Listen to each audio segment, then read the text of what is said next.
जैसा कि हम बताए थे कि कावड़ यात्रा कई प्रकार की होती है।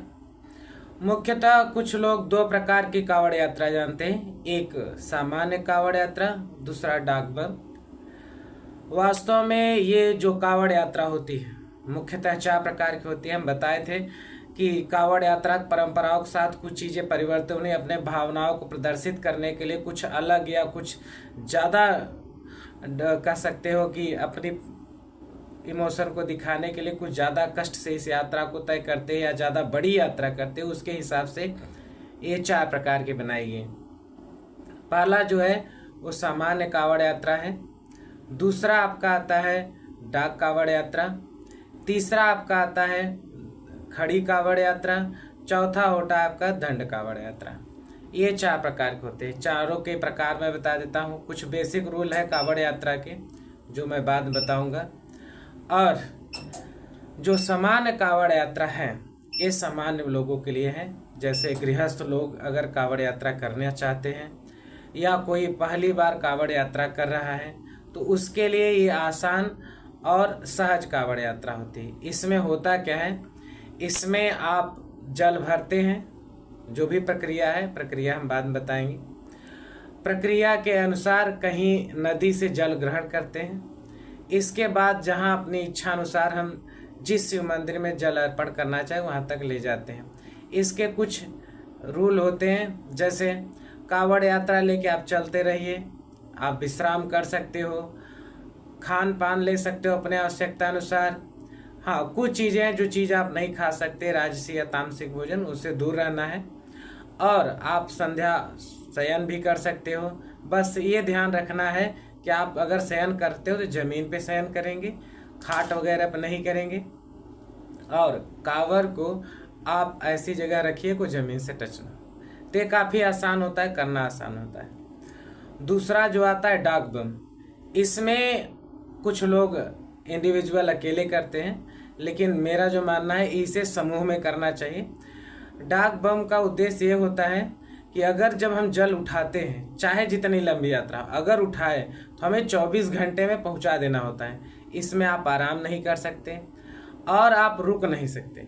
इसमें एक अगर आप ग्रुप में चलते हैं तो एक बेनिफिट ये रहता है, और आपको दौड़ते रहना है।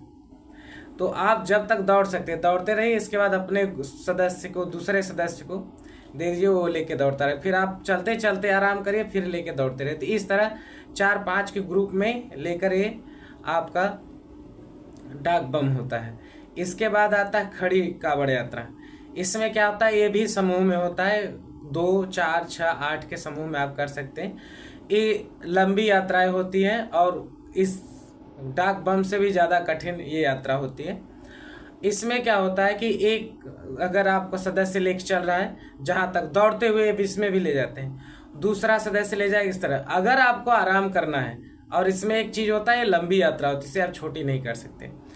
अगर आपका एक सदस्य आराम कर रहा है तो दूसरा जो सदस्य होगा अगर वो नहीं आगे बढ़ना चाहता तो कावड़ लेके वो खड़े पोजीशन में दौड़ता रहेगा, एक ही जगह वो क्या करते रहेगा, दौड़ता रहेगा। तो ये आपके होते खड़ी कावड़ यात्रा। चौथा जो काफ़ी कठिन होता है दंड कावड़ यात्रा है। इसमें क्या होता है, जैसे आप कहीं देखते होंगे दंड लगाते हुए कावड़ यात्रा करते हैं। कुछ लोग लेट लेट के करते हैं, अपनी जमीन कितना लेटेंगे, फिर उठेंगे, फिर जितने तो उतने आगे जाएंगे, इस तरह लेटते हुए आगे बढ़ते रहते हैं। ये होता है दंड कावड़ यात्रा, ये सबसे कठिन होता है। तो अपने अपने भावनाओं को प्रदर्शित करने के लिए ये अलग अलग प्रकार के कावड़ यात्रा होते हैं। उम्मीद है कि आप कावड़ यात्रा के चारों प्रकार के बारे में जान पाए होंगे। अगर आप भी कावड़ यात्रा करना चाहते हैं, अगर आपका पहली बार है तो कोशिश करिए सामान्य कावड़ यात्रा करिए। और ज़्यादा अपने इष्ट देव या कह सकते हो शिव जी को कुछ लोग आदि गुरु मानते हैं, अगर उनके प्रति अपने स्नेह को दिखाना चाहते हैं तो आप डाक बम कर सकते हैं। उसके बाद धीरे धीरे आप और कठिन यात्राओं को अपना सकते हैं। हाँ, कठिन यात्राओं को अपनाने का उद्देश्य और चलना चाहिए कि हम अपने इमोशन को इतना अपने इष्ट देव के लिए या कर सकते हैं या अपने गुरु के प्रति कितना त्याग कर सकते हैं। ये जो त्याग की भावना होती है अपने इष्ट के प्रति या गुरु के प्रति, ये हमारे वैचारिक सिद्धांतों को मजबूत बनाती है, जिससे हम अपने जीवन में गलत करने से डरते हैं या कोई भी डिसीजन लेते हैं तो उस पर अडिग रहने की एक क्षमता आती है, जिससे बाद में जीवन में जो हम कार्य करते हैं या बड़े फैसले लेते हैं तो उसे साकार बनाने में मदद मिलती है। इसलिए कावड़ यात्रा आप अगर कर सको तो साइंटिफिक रूप से भी और आपको इमोशनल स्ट्रांग बनाने के लिए बहुत जरूरी है। तो उम्मीद है कावड़ यात्रा के बारे में आप जान पाए होंगे। जैसे